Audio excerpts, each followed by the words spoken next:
Good afternoon, everyone.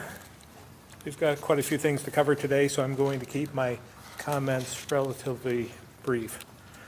As we talked about over the last several months, while COVID isn't going away, we have so many more tools and more experience to manage it. So as the solution or the situation continues to improve, it's important we continue to work to reverse the harms resulting from some of the mitigation measures we put in place before we had all these tools. This includes learning loss, as well as social and emotional ramifications for our kids, the strain on our educators and healthcare workers, the mental health and substance abuse challenges that worsened during the pandemic, and the emotional turmoil everyone has gone through after many, many months of uncertainty and fear. All of this is still with us. And I assure you, addressing these impacts is a high priority for my entire team.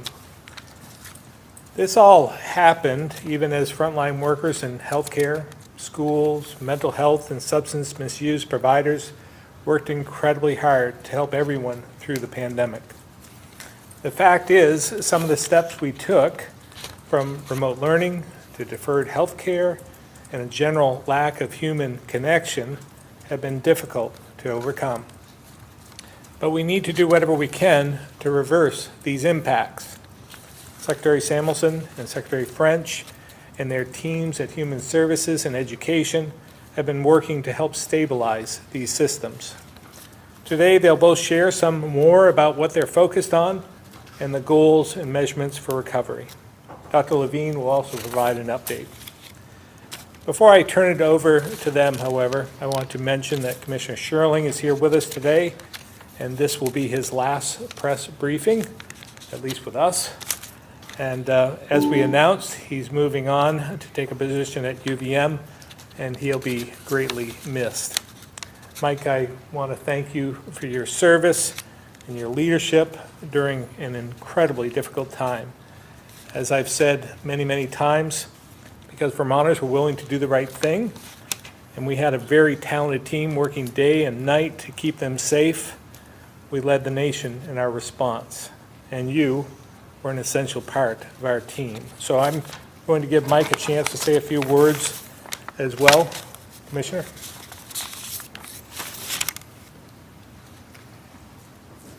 Thank you, Governor. It's a privilege to have a moment to just say a couple of words as we transition to this next phase of the pandemic in particular. It's been an honor to serve for the last 6 years. I want to, in particular, thank the Governor for his confidence in me and giving me the opportunity to serve both in commerce and public safety. Thank the teams, both of those organizations. Vermonters should know they've got really tremendous people working tirelessly for them every day. And then beyond the two organizations I've been most closely associated with, the broader team managing the pandemic and the extension of that team doing everything from warehouse operations to public information, while simultaneously doing all the work that is so important to running state government on a day-to-day basis has really been truly impressive to watch, and it's been an honor to play just a tiny role in everything that's happened over the last 6 years, and in particular over the last 2.5 as the most challenging time, I think, in recent memory has swept through Vermont and the world. So just wanted to say thank you to everybody and how much I appreciate working with you all. If you would have told me 6 years ago that I would be a little melancholy leaving state government, I probably would have had a more skeptical answer, but it really has been an amazing privilege, and just thanks to everyone. And again, Governor, thank you for the opportunity.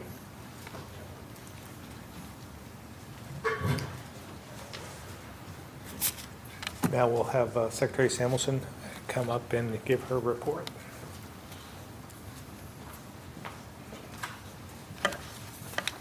As I get started, first and foremost, I want to congratulate and thank Commissioner Sherling. You've been a strong leader in the COVID response, an invaluable collaborator, and a mentor for many of us. Your service during these challenging times has undoubtedly contributed to our nation-leading response, and has saved lives. So thank you. For the past 2 years, we focused our full attention on limiting the severe outcomes from the pandemic, specifically the health outcomes. With the tremendous uptake of vaccines blunting the focus of COVID in our individual lives, and a widely available therapeutics to treat individuals who are at greater risk for illness, we have reached a new phase in the pandemic where the risk of severe disease and death is much lower. The new tools we have allow us to move away from the COVID mitigation measures to a time when, once again, we can connect with our family, friends, neighbors, and community. We are now able to look forward to events like birthdays, weddings, farmers markets, festivals, and simply having tea or coffee with a neighbor. These are important steps for our overall mental health and well-being of ourselves and the rest of the Vermonters. Dr. Levine will address this in more detail during his remarks. But as the governor said at the top of our press conference, we are transitioning from responding to the pandemic and to a focus on the COVID-related impacts of our mitigation measures. These have impacted our mental health, substance use, housing, child and family well-being, and the stability of our healthcare system. Emerging from the pandemic, we are focused at the agency on 3 areas of concern. First, we must address the increase in the incidence of substance use and acute mental health challenges that we are seeing day to day in our communities. Second, we must further stabilize our healthcare system and its workforce. And third, we all recognize the need to support the new and growing challenges facing families and children across the state, including housing insecurity. To start, what we know is that what we measure is what we will prioritize, improve, and change. And as we move forward with recovery and revitalization, we will use key indicators and metrics to gauge our efforts. For mental health, we will be following the number of Vermonters who are seeking access to mental health crisis services, and we will also measure and work to stem the tide of deaths related to suicide and drug overdose. We were able to make a difference in these key measures before the pandemic, and we are beginning to see signals that they're declining, but we have lost ground over the past 2 years. The pandemic has strained our healthcare system. As we move forward, we will monitor the number of beds in different types of healthcare facilities that are staffed and ready for Vermonters in need, including beds in hospitals, mental health facilities, and long-term care. In addition to available beds, we will be looking at the number of people in our hospitals and emergency departments who are waiting to discharge to skilled nursing facilities and other appropriate healthcare providers. In addition to the issues that we've faced with our healthcare system, we are also looking at an important response in our housing, in our COVID-related work.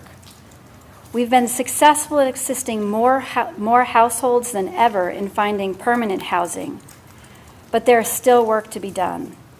We are going to continuously track the number of households that are currently in the emergency housing program and their ability to move to more permanent housing solutions. Our goal at AHS is to support Vermonters and to strengthen our communities.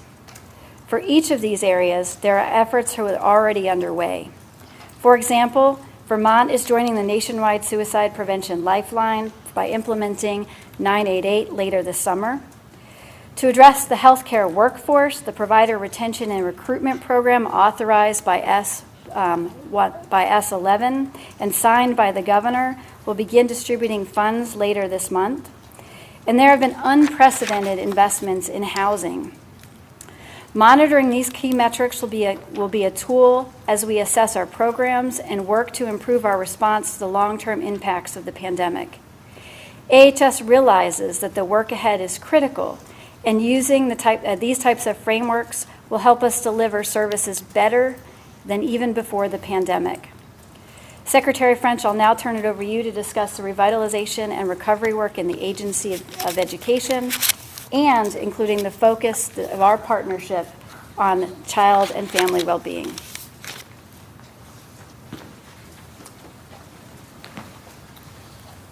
Thank you, Secretary Samuelson. Good afternoon. I also would like to thank Commissioner Sherling for his leadership. As we reflect on our experience managing the pandemic in Vermont, and particularly in education, I can say I don't think there was a single department or agency that was not involved in supporting our schools. And I want to thank you for your leadership and your partnership with the Agency of Education. It was critical for our success. I'm going to talk a bit about recovery in education. I think it can be understood as a time-bound focused period of activity. Since our recovery efforts are largely funded by federal COVID relief dollars that need to be spent by September 2024. The challenge before us now is to ensure that these one-time funds can not only address the immediate needs of students, but also can ensure that they have a long-term impact on improving the quality of our education system. We will use the last third, or the largest tranche of the federal funding that came into Vermont for education relief. That's about $280 million to fund our recovery efforts. Like the other federal dollars, 10% of this funding, of the 280, goes to the State Agency of Education, and the remaining 90% goes directly to the school districts. So as we have all along, part of the challenge is coordinating the use of state and local funds. This coordination is now described formally in our state recovery plans. The state plan we worked out last spring with the legislature, and that plan was ultimately approved by the U.S. Department of Education last December. And now every single school district in the state has a education recovery plan, and those plans are posted on each school district website, and also the Agency of Education on its website has links to all the local plans. As we have done throughout the pandemic, we intend to use the state funds in a strategic manner to guide and focus the use of local dollars to ensure maximum impact. I want to use an example of this. Last year, we created with state dollars a school facilities improvement project at the state level to provide leadership to help locals coordinate and spend their dollars on improving facilities. We made significant progress last year on things like upgrading HVAC systems in schools as a result of that collaboration. Our recovery spending will, both the state and local levels, will now follow a similar pattern. We have immediate and long-term goals. The immediate goals are in two areas. First is student academic needs, particularly those needs as a result of learning loss from the pandemic. And second goal is to address the impact of the pandemic on the social and emotional needs of our students. We also have some long-term goals, back to the idea of using these funds in a strategic manner to improve the quality of our education system after this focus period is over. We have two long-term goals. The first one is to ensure that each school district in the state has strong instructional systems in place. These systems include things like curriculum development, local assessment planning, needs-based professional development, and a comprehensive system of student supports. Those four systems that I just described are not new in Vermont, but they're not consistently implemented across the state. And particularly with the workforce challenges that we're seeing in education, and frankly in all sectors of our economy, it's critical that every school district have strong systems in place that will allow us to manage transitions of staff. Our second long-term goal for the education system speaks to the integration of education and social services that Secretary Samuelson just referred to, particularly in mental health and youth services, and integrating those services with education. When this two-year recovery period is ended, we'd like to see a better integration of these services in the landscape in every region of the state. We already have a strong integration of these services in some areas of the state, but some areas need to be strengthened and expanded. But the immediate goal before us now is to maximize the use of federal dollars to address student learning loss and the social and emotional needs of students. State-level investments in this area will include investments in summer and after-school programs, literacy professional development for staff, new data systems for school districts, expanding remote learning capacity, including tutorial services, grants for community schools, and investments in mental health supports. A key investment we'll be making to address the social and emotional needs of students is a wellness program for staff. We will be announcing a partnership with VHI and its PATH program to expand staff wellness programs across the state. We do need to ensure that school staff are well so they can address the needs of our students. To guide our recovery investments and to promote coordination between the state and local spending efforts, we are establishing metrics to monitor the work in this area. State-level metrics will be general in nature, so we can identify patterns of need among all school districts in the state. Local metrics will be responsive to the needs of individual students and schools. Since we have had limited time to engage in this work, essentially the 2-year period, we immediately decided we did not have sufficient time to create new metrics, so we're going to rely on the ones that we already have. We also decided that we would just pick a few metrics and not try to measure everything. To monitor academic needs at the elementary and the middle level, we'll be using our state-level assessment information, currently in SBAC, for English, language, arts, and math. So we'll be looking pretty much exclusively at those 2 subject areas, which are essentially foundational to the education experience. These data in SBAC in particular only start at grade 3, so we will be making investments with districts to help them improve their assessment capacity in the primary grades, including pre-K. At the high school level, we've established 2 metrics to monitor student progress towards college and career readiness. The first high school metric is the percent of students scoring a 3 or better on AP exams. A score of a 3 is usually what's necessary to receive college credit for an exam. Second high school metric pertains to CTE programs. We'll be monitoring the percent of students in CTE programs who complete their programs, and also the percent who obtain their industry credentials associated with their program. To monitor the impact of our recovery efforts on the social and emotional needs of students, we'll partner with the Agency of Human Services to use a variety of metrics, including kindergarten readiness, attendance rates, truancy rates, the percent of children with behavioral, emotional, mental health, or developmental conditions by age, the number of children under 9 accessing crisis services, and the number of children under 9 served by designated mental health agencies. We have all the metrics I just listed in hand now, but we are hoping to generate more granular information through the school district educational support teams. This is one of the system strategies that I described previously. We would like to see a consistent approach to education support teams in every school district in the state. These teams will be the point of interface between state and local recovery efforts, and the Agency of Education will coordinate state recovery resources with school districts through these teams. These are just some of the highlights of our recovery plans, which actually is a fairly complex project. The Agency of Education website will have a more detailed and comprehensive description of this work as it unfolds.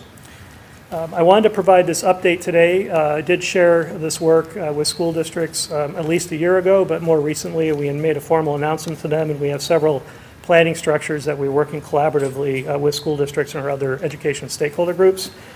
But I also wanted to use this opportunity to basically call to action for all Vermonters in this work. This is a very complicated moment, uncharted territories in so many ways. But like any complex project, the first step is to break something complex down into smaller parts, and for each of us, personally and collectively, to think about what we can offer to help. Recovery work in education is not just something the state or local districts can manage on their own. We'll certainly take the lead and responsibility into organizing this work, but we'll need your help as parents and community members. We're also interested in identifying community partner organizations who can provide additional support in what will need to be a statewide effort. So that concludes my remarks. I'll now turn it over to Dr. Levine.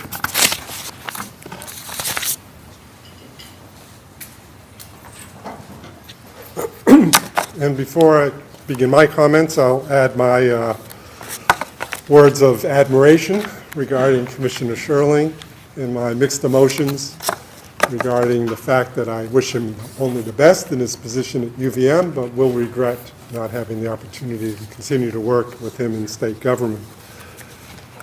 It's amazing how intertwined public health and public safety are.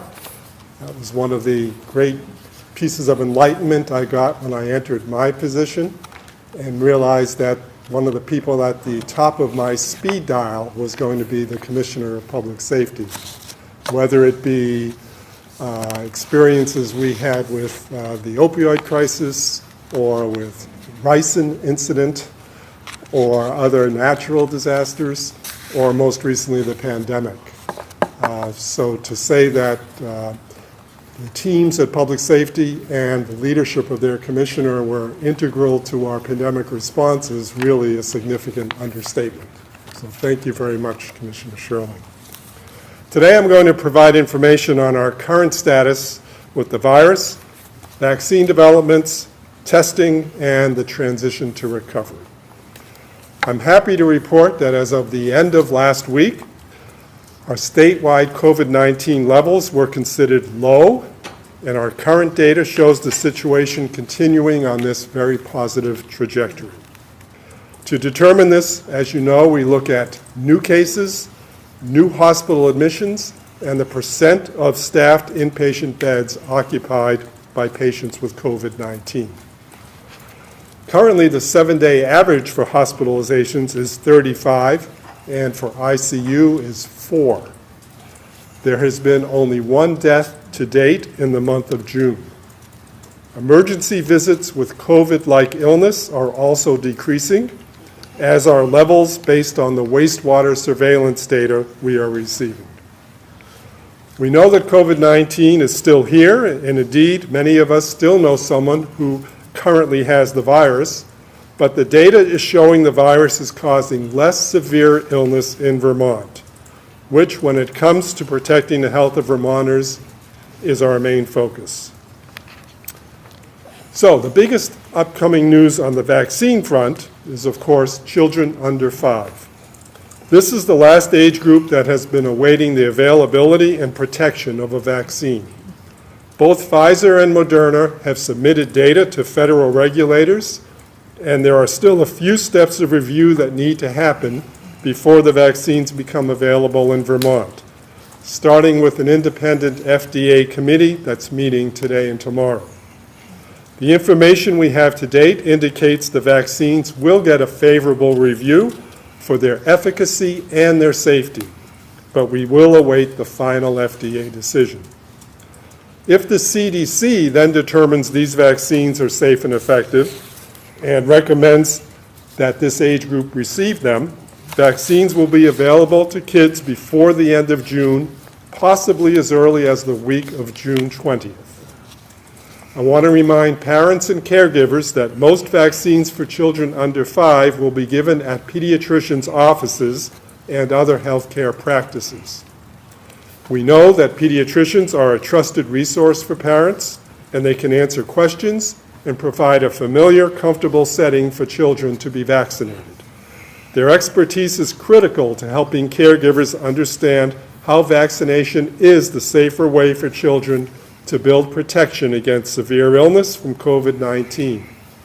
And I thank these health professionals for this and all they do for our children. If you have questions about your provider's plans for offering the vaccine, please reach out to them. We'll also offer some limited vaccination opportunities for our WIC families, in addition to some walk-in only clinics around the state. The walk-in clinics will be listed on our website, but unlike for previous vaccine rollouts, there will not be any health department registration. For more information, visit our website, healthvermont.gov/kidsvaccine. Later this month, the FDA will also be discussing getting an updated COVID vaccine ready for the fall for the general population.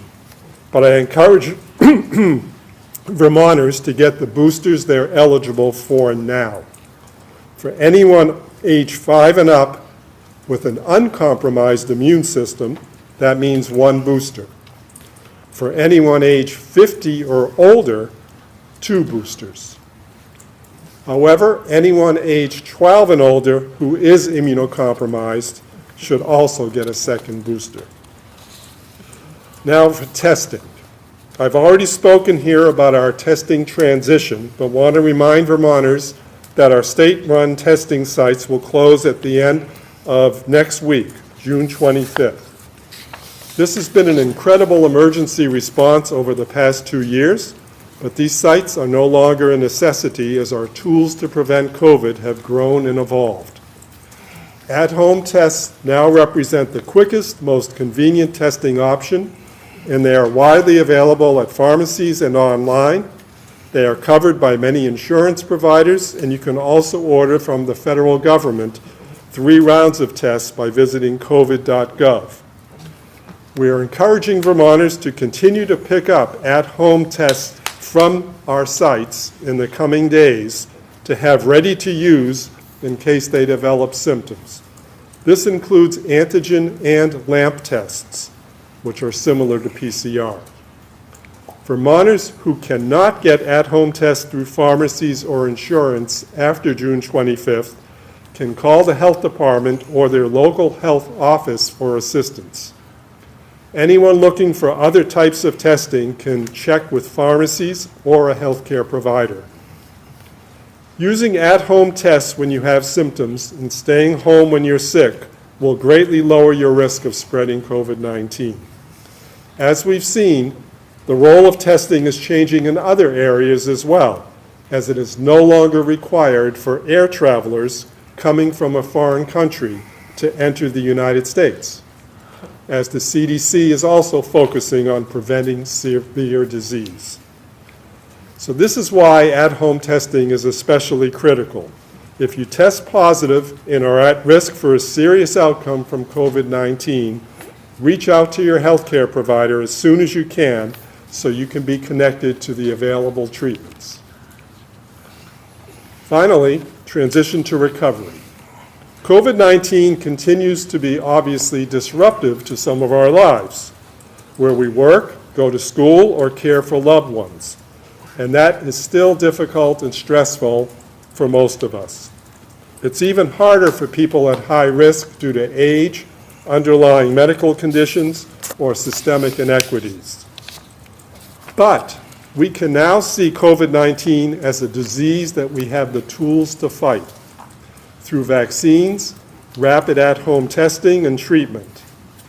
Testing that is rapid and convenient allows for quick measures to stop the spread. Being up to date on vaccination and having effective treatments available for those at highest risk is how we reduce hospitalizations and severe outcomes. We know what kind of steps to take depending on our own personal comfort level and risk tolerance around things like using masks or avoiding crowds or travel when transmission may be higher. What we have been witnessing is development of public health response in real time, and honestly, from a historical perspective, at unprecedented speed. And while it may look like we're slowing down or rolling back, that is not the case. On the contrary, we're now able to take gradual, sustainable steps forward, addressing any aspects we've since learned how to address as the science evolved, and planning the future.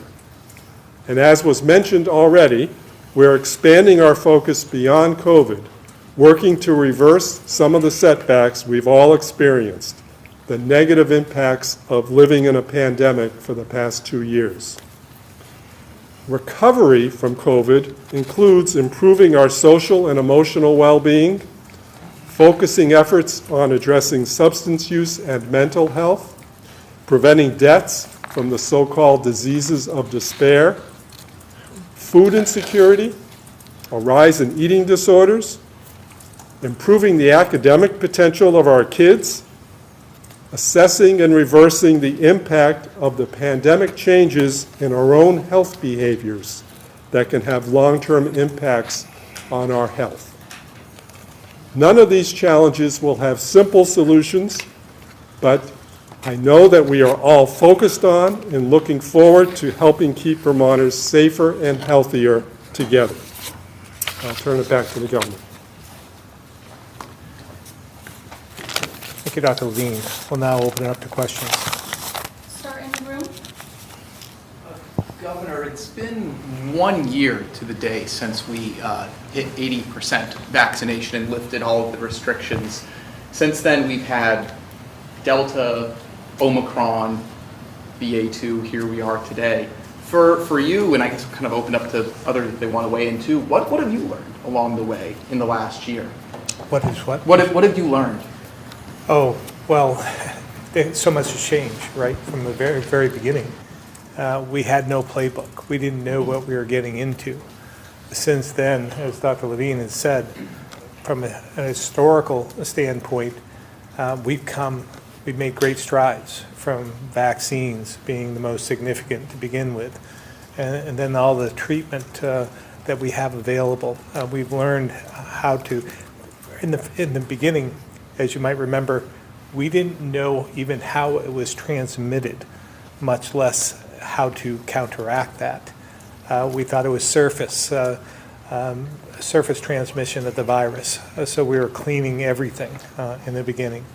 And again, we just come so far and learned so much in putting forth mitigation measures and trying to protect Vermonters. And again, I can't say enough how much I appreciate the attitude of Vermonters, the willingness to listen and to work with us to provide for the best response in the nation. So it really does bode well for us as a team, but us as a state and how far we've come. Dr. Levine, anything you want to add? I've spoken a lot on this, so I'm going to limit myself to 30 seconds. We've learned a tremendous amount about the people around us in Vermont. And we're very cavalier always in our past about saying what a wonderful place this is to live, how great the people are, how great our communities are. But boy, I think the pandemic really proved that to be more than true. Second thing is, I actually measure the pandemic as 5 pandemics. The beginning phases when we knew absolutely nothing, then when we had the UK variant, then the Delta variant, then the Omicron variant, and now the BA2 variant.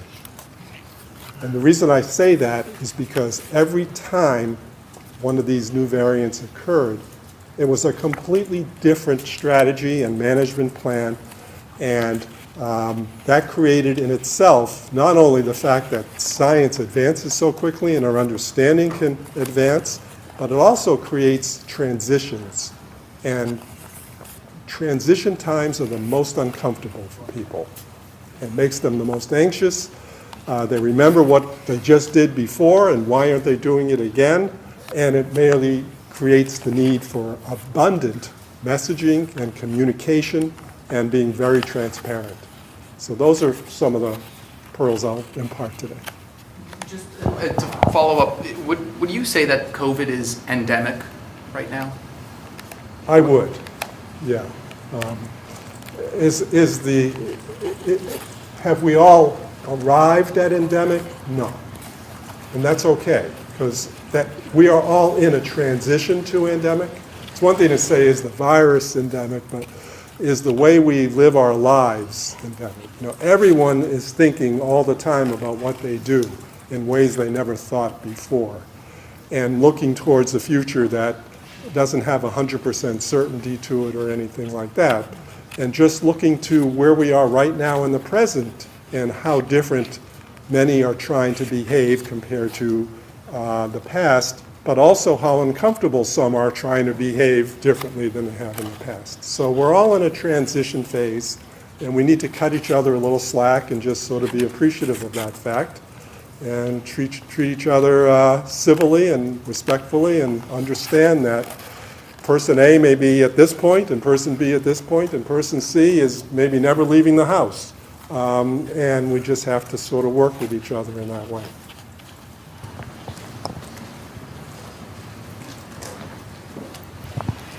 I want to echo what the governor and what Dr. Levine have said, that we've learned so much about the treatment and about some of the mitigation strategies that were necessary in order to stem the spread of the virus and the consequences of it.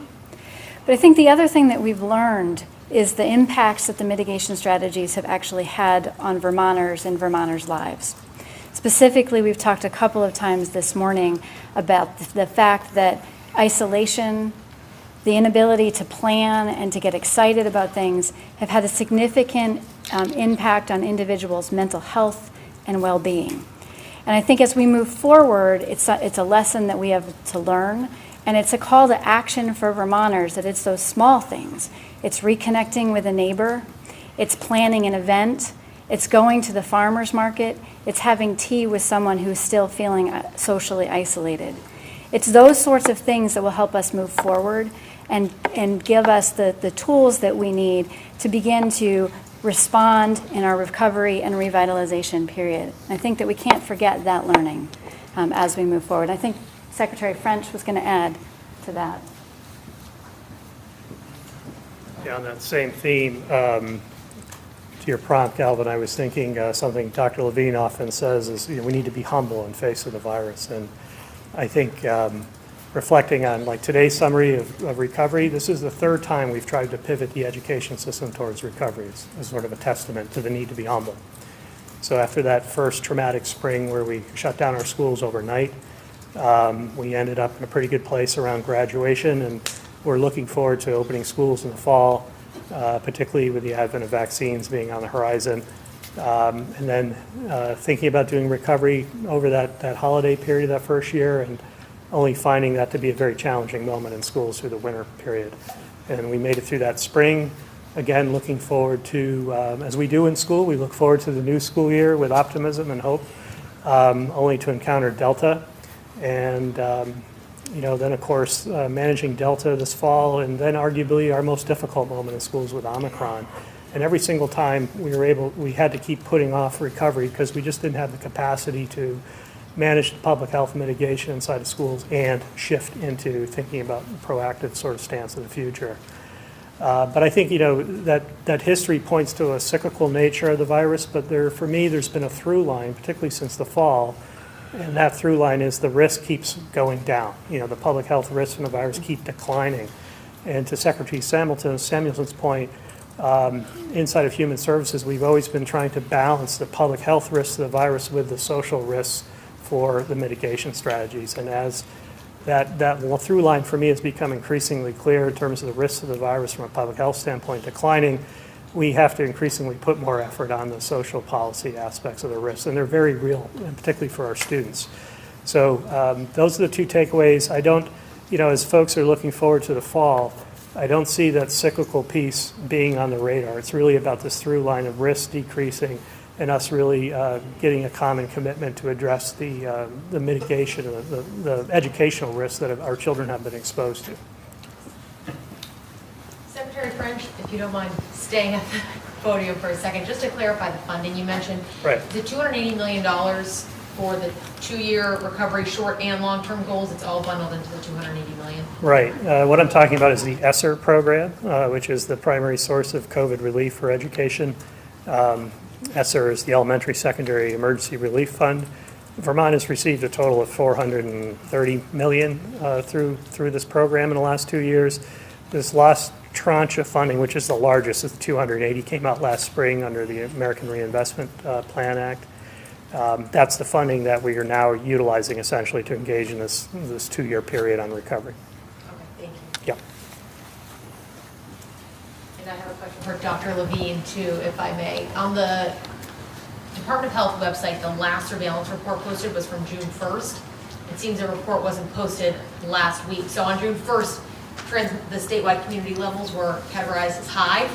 So that's what I came into today thinking. So you're saying now they're low, and should we still be expecting this report to come out every week?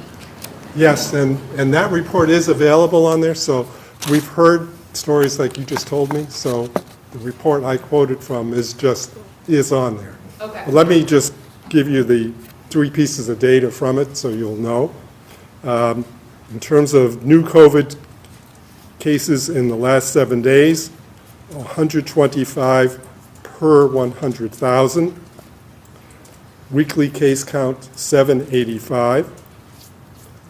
Those are all decreased from previous. New hospital admissions, 5.6 per 100,000.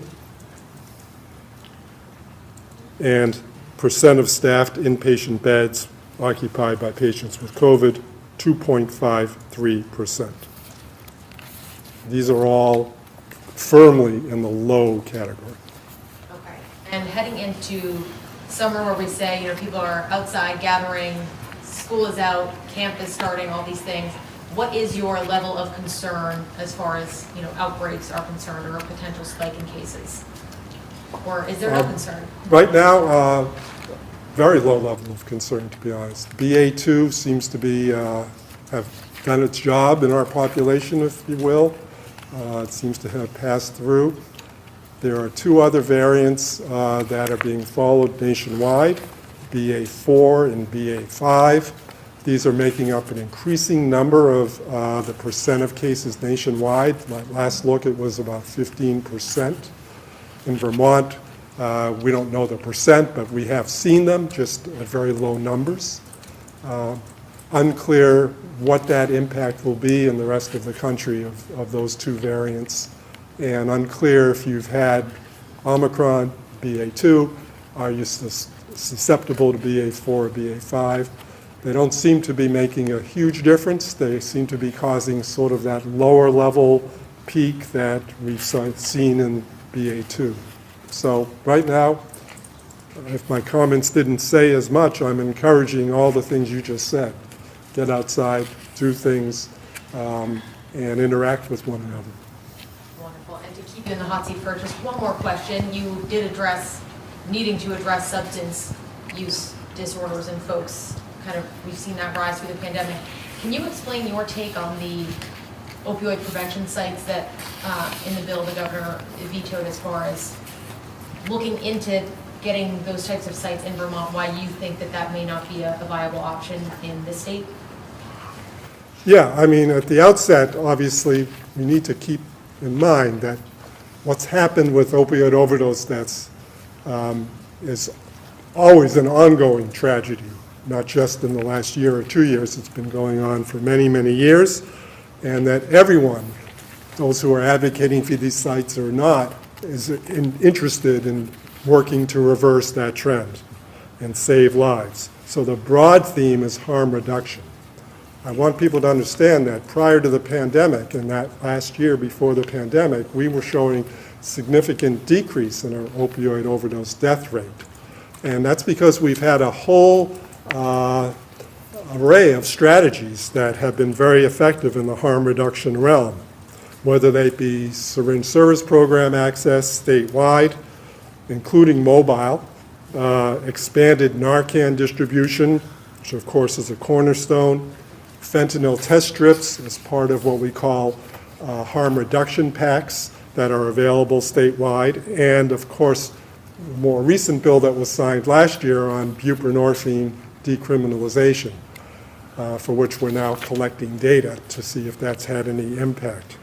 So harm reduction is a form of prevention, and we've been very, very actively working on other forms of prevention in terms of our youth and young adults, whether that be school counselors, whether that be prevention coalitions across the state, whether that be after-school programs and summer programs, you name it. And those have been actually successfully expanded during the pandemic as well. The literature around overdose prevention sites is beginning to increase, but still about 80% of the literature is from two sites in the world, Vancouver and Sydney, which I would posit are different than Vermont. And whether the sites have been shown to have validity in terms of they do what they are said to do in the populations tested is one thing. Generalizability to places like a rural state like Vermont is another thing, and the challenges of using sites like that as a major strategy. So we are going to continue all of the strategies that we've been using, and knowing that we are a rural state with a dispersed population and services, it makes it more challenging to envision how these sites might be successful. Certainly during the pandemic, one of the reasons for the increase in overdose death rate is isolation. It's a common theme we've been repeating here today as a root of many of the unfortunate events that happened during the pandemic. But isolation, when you're injecting drugs, can be very, very lethal when fentanyl is present in over 90% of what you might be purchasing, and you might be alone and not have anybody around to resuscitate you. And going to an overdose prevention site was probably the furthest from a person's mind during the time in the pandemic when they were operating much more in a solitary way. So that's unfortunate. I know the governor has something to say about the actual components of the bill, and I'll turn it over to him. Well, again, as Dr. Levine had said, we were focusing pre-pandemic on the four legs of the stool, prevention, treatment, recovery, and enforcement as well. And they're all components that were somewhat successful. And we think focusing on what we know is successful is the best strategy at this point as we exit the pandemic. So we've studied this, and I'm sure that there are going to be more studies in the future. The Opioid Council studied this, didn't think it was a good idea. The Health Department doesn't think it's a good idea, and I don't think it's a good idea. So we're going to focus on what we know works. Governor, earlier today there was a school shooting threat in Canaan. I guess my question for you is, seems like this is like a recent, trend where a couple weeks ago there was a threat made in Montpelier. For students and teachers that, are kind of distracted at school, just nervous about the possibility of these school, shootings, what is your message to them? And I guess what are you guys trying to do to help the mental health of these students and teachers? And maybe Secretary French also might want to speak on this as well. Yeah, there's a lot of apprehension, and we understand that. We all feel it as well. Trying to get through the end of this school season. A lot of copycat type of situations, and the number of threats are up. But having said that, we want people to say something if they see something.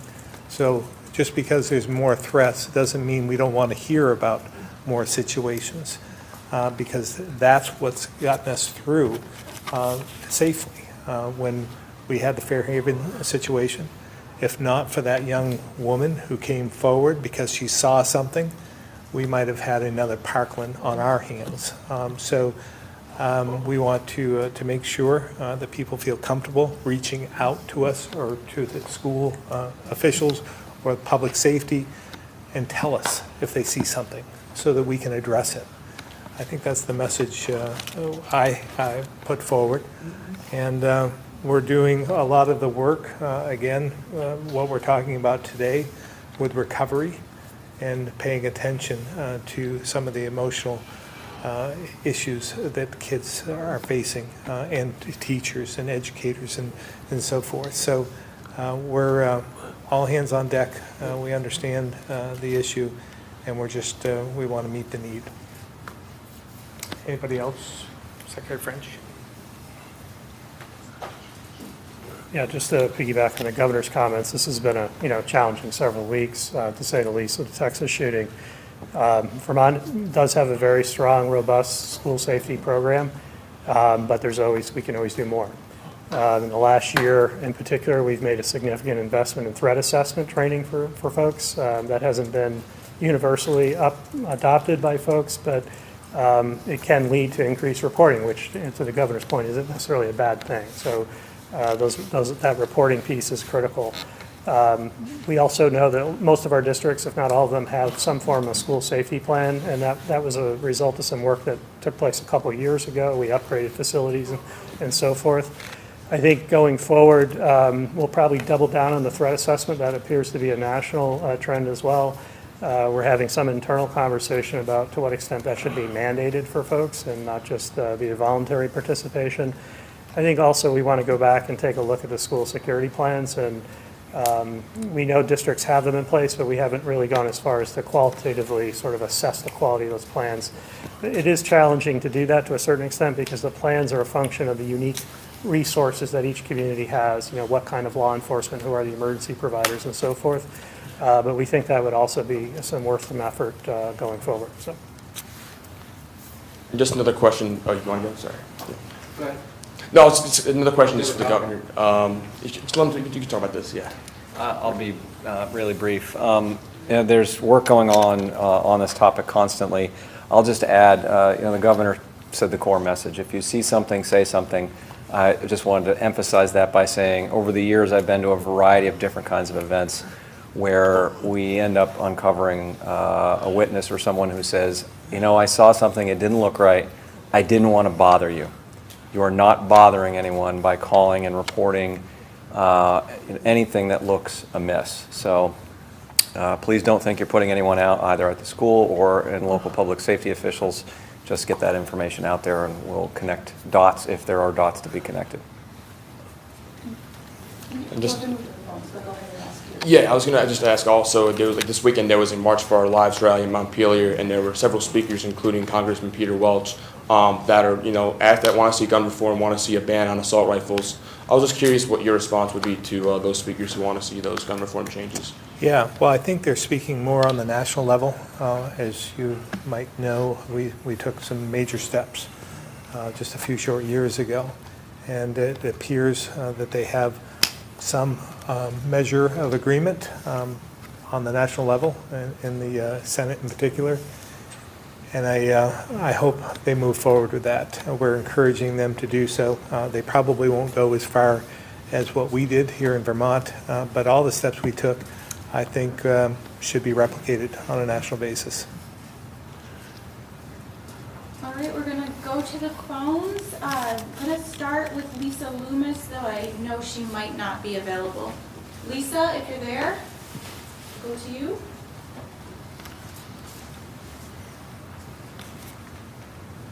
All right, we'll come back to Lisa at the end to check. We'll move to Chris Roy, Newport Daily Express.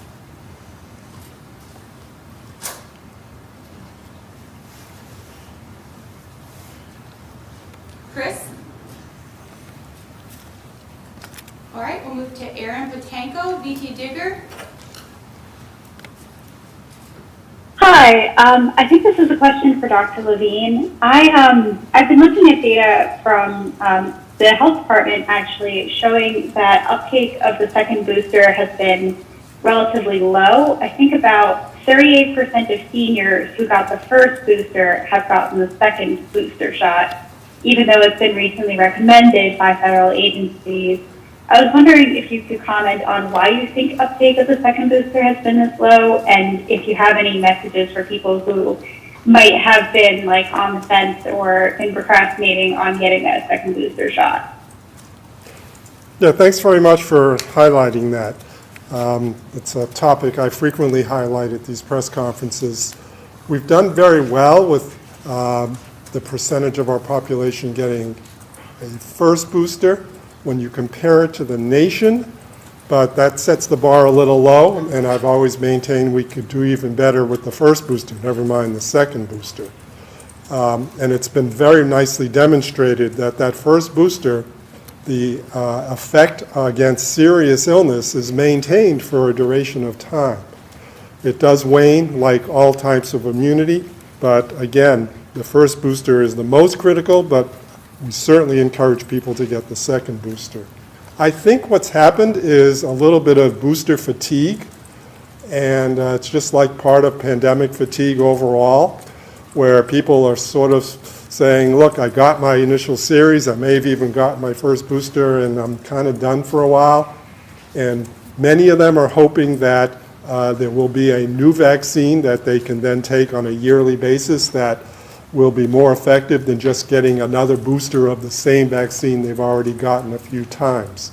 So I understand that and can empathize with that, but I do think that at a time when there's a lot of variants circulating, many of whom are causing illness at very high rates, as we've seen with BA2, that people owe it to themselves to protect themselves against the worst outcomes.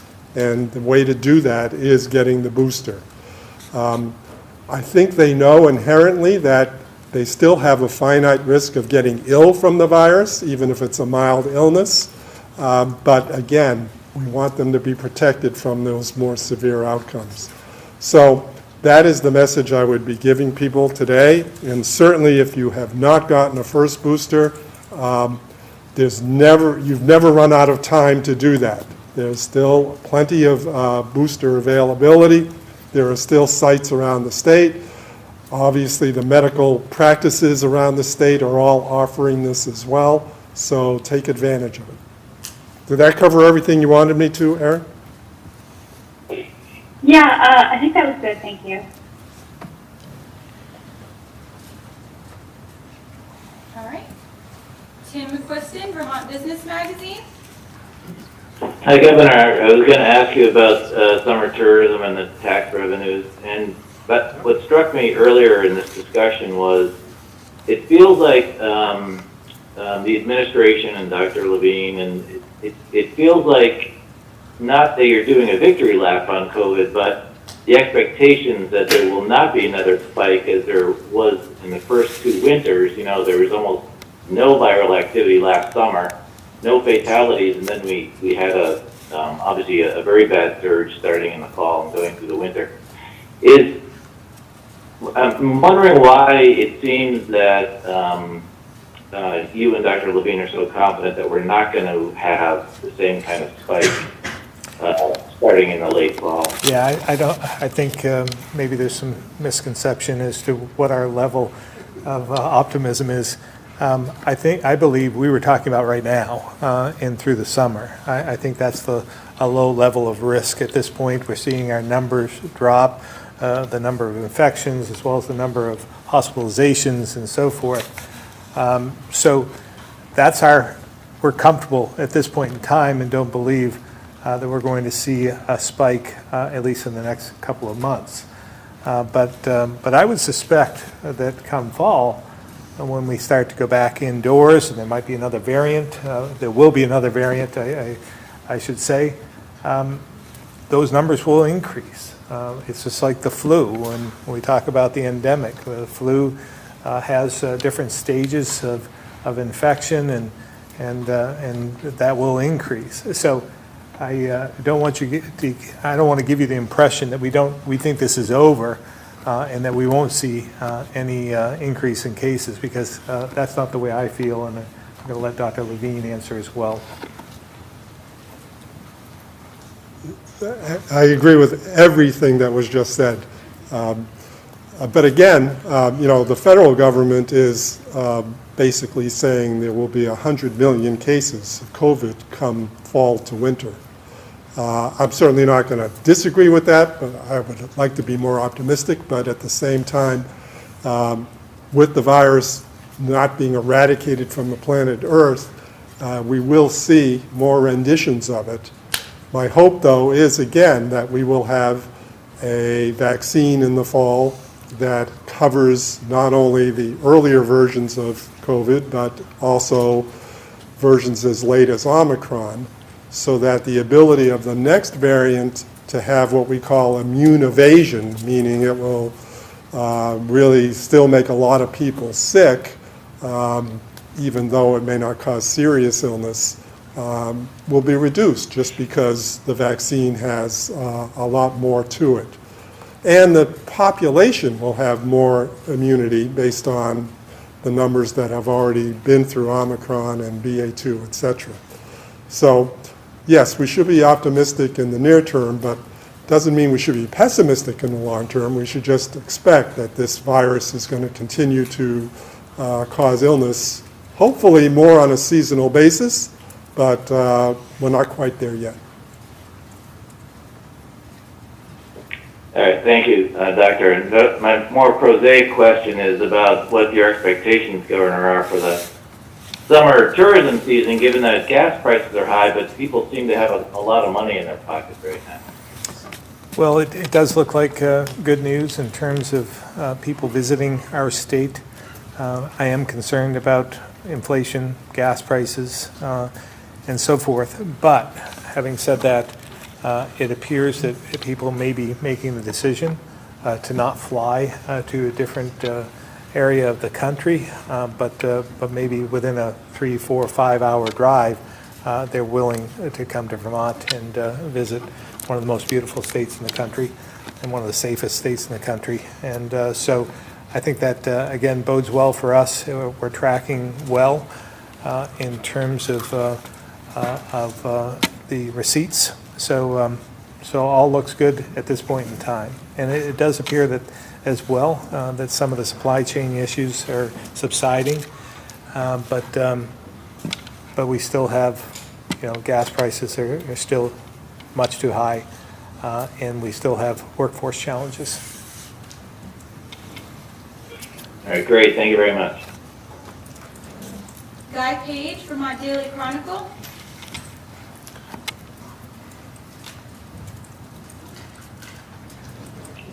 Governor, what is the latest on the administration's plan to mandatory vaccination of school children for the coming school year? That would be Secretary French, Dr. Levine question. Hi, Guy. This is Dan French. We have an immunization advisory council that met this winter. We haven't convened another meeting on that yet, so we have no new thinking to share at this time. Okay, thank you. Governor, many schools do not have on-site school resource officers. Spalding High School, Burlington, Montpelier, Brattleboro, among others. Any plans to provide direction or financing at the state level for SROs? And if not the SROs, what on-site school measures are you proposing? Well, again, given the nature of how our schools are funded and overseen on a local level, we can give guidance. We have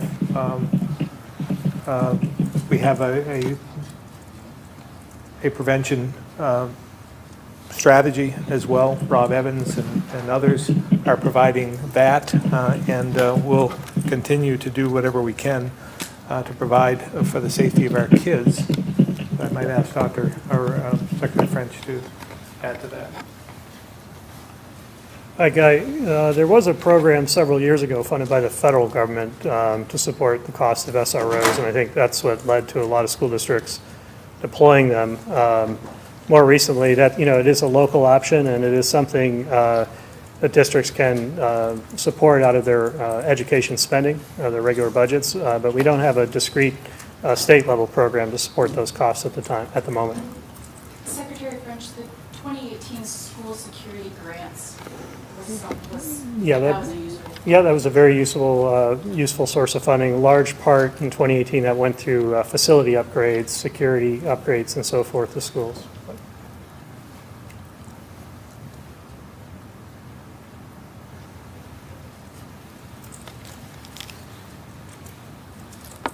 Guy, it sounds like you might need to press *6 if you had a follow-up question.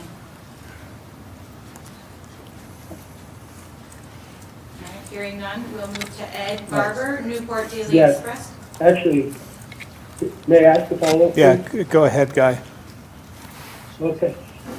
So I just, it really wasn't clear to me, if there is school security grant money available now, is that what I just heard the Secretary say?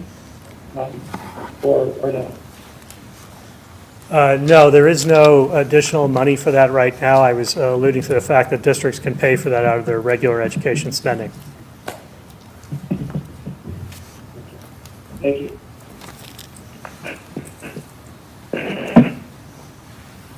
Ed Barber, Newport Daily Express.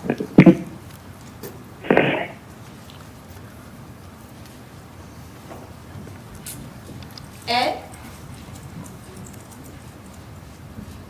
All right, Andrew McGregor, Caledonian Record.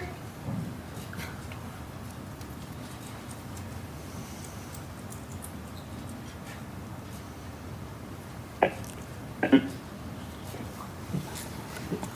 hear somebody, I'm thinking it might be Ed with a bad connection.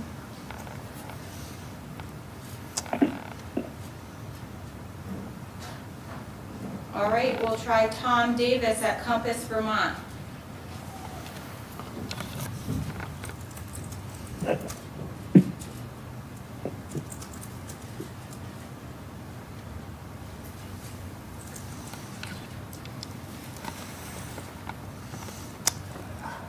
Ed, Andrew, Tom? It looks like from our system that you're all unmuted.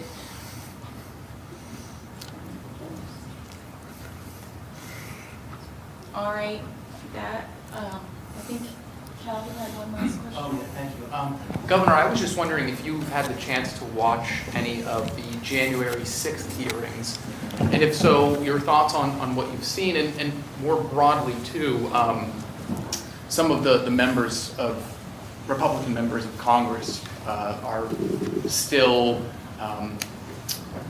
advocating for false election claims. Just your thoughts on really where we are right now and what this could mean for the GOP. Yes, I have been watching some. Haven't watched every moment, every minute of the deliberations, but it's been eye-opening, learning more every single time I watch about what unfolded. I wish more people were watching, to be honest with you. We have, 330 million people in the country, and I believe we only had 19 million watching. So this was an assault on our democracy. This was an insurrection, and I think they're laying out the groundwork pretty well, and so we'll see as we continue. This isn't over, but we'll see as they continue to lay out what actually happened and how it happened, how it was orchestrated, who paid for it, and so forth. What does it say that, there's only 17, 19 million people that have watched it? I mean, what does that say about? Maybe apathy across the nation.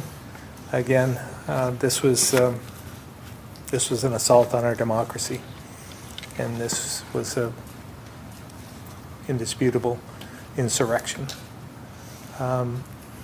So I hope more people tune in, more people listen, so that we don't repeat the mistakes of the past, and that we can move on from this.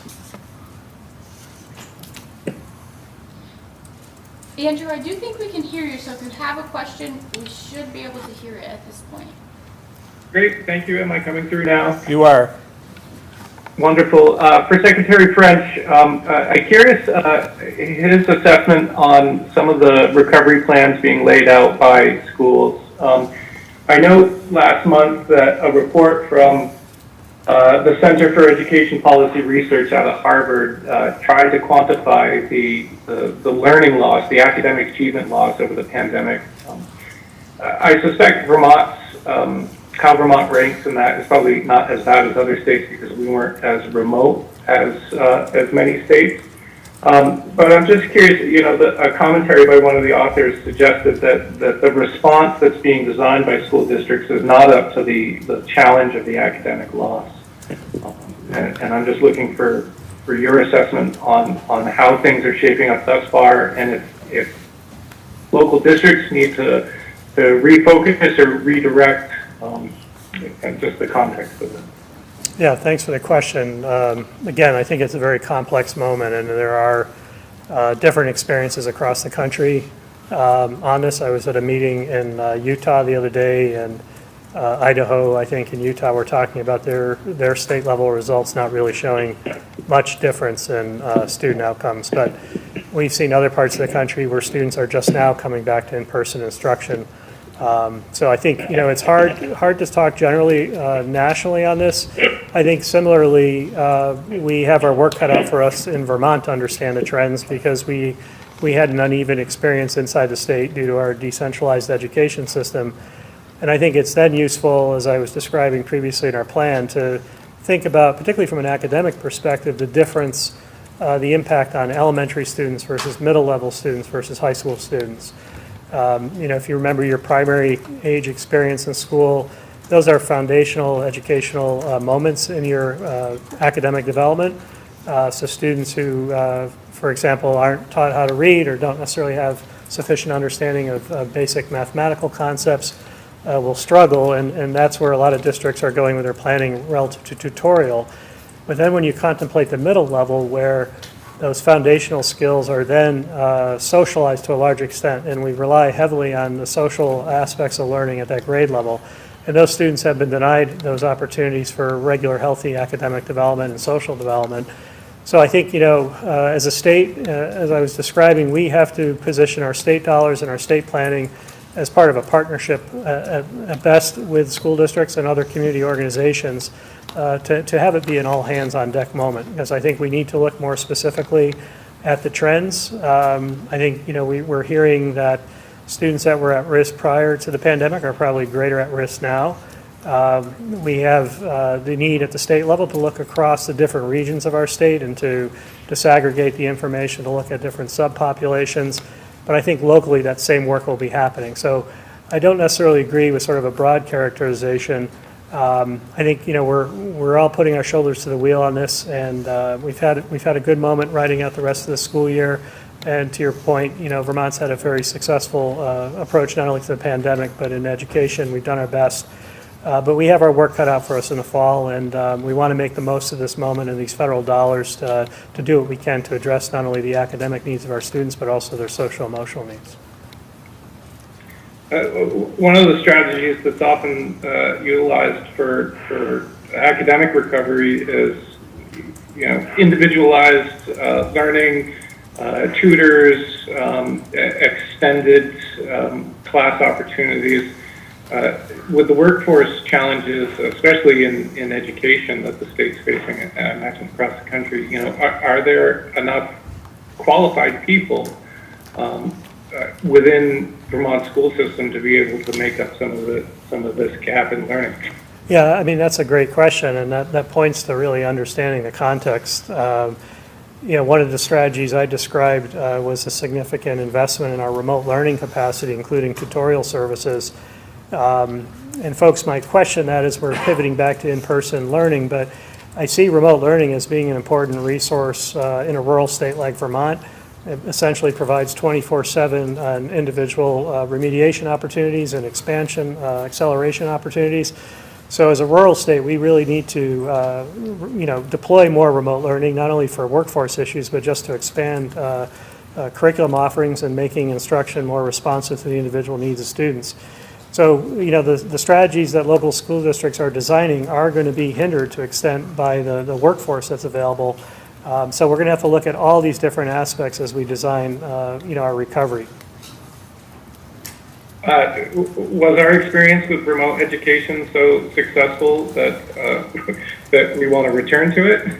Yeah, well, I think it's important to separate, say the tool from the experience that we put together in a rapid moment at the initial part of the pandemic. But I mean, I can tell you anecdotally, I've heard from many students who really enjoyed that opportunity to learn online and found it very useful.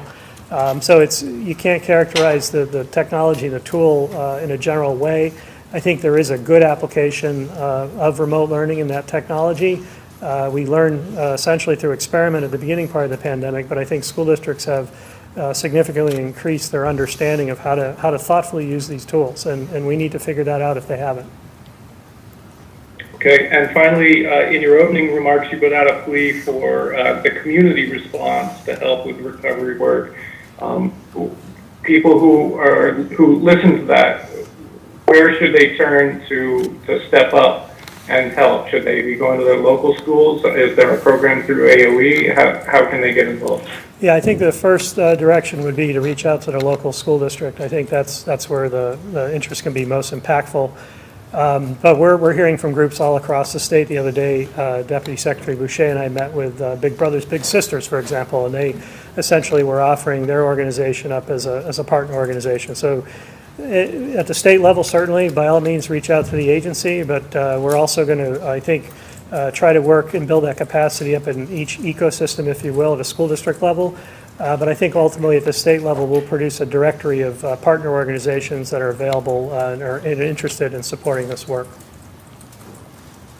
Okay, thank you very much for your time. You're welcome.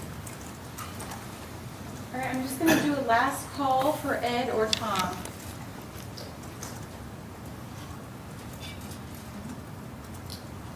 Okay. Governor, real quick, sorry. Yeah. So that was a lot on the educational side of services for students, but in terms of the mental health side, where would you describe we're at in terms of mental health services for students? Like you've mentioned that you're having increased services in the coming year, but in terms of right now, how would you describe that?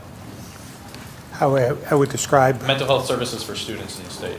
Well, again, we're We have a number of different programs, whether it's summer programs, Summer Matters programs. I think that that's the next step, getting outside, getting back together is going to be great for a student's mental health and take advantage of everything that we have to offer. Secretary French.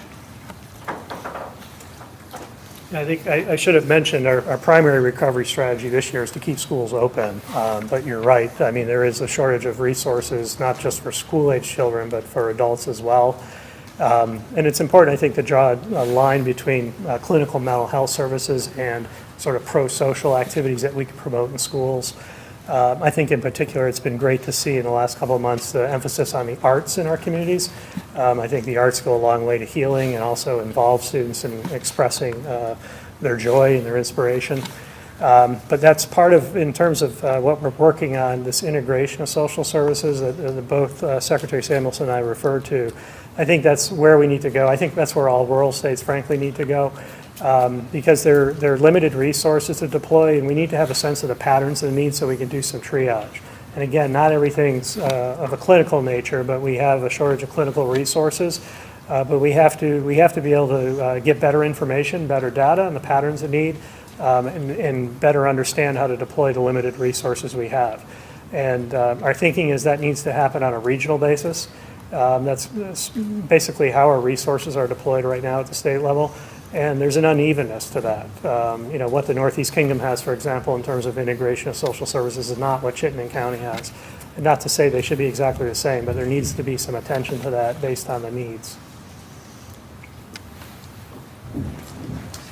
Okay, as we wrap up, I once again want to wish Commissioner Sherling well as he embarks on his next venture. Vermont certainly is in a much better position because of his dedication and service. So thank you again for all you've done. With that, we'll see you next week.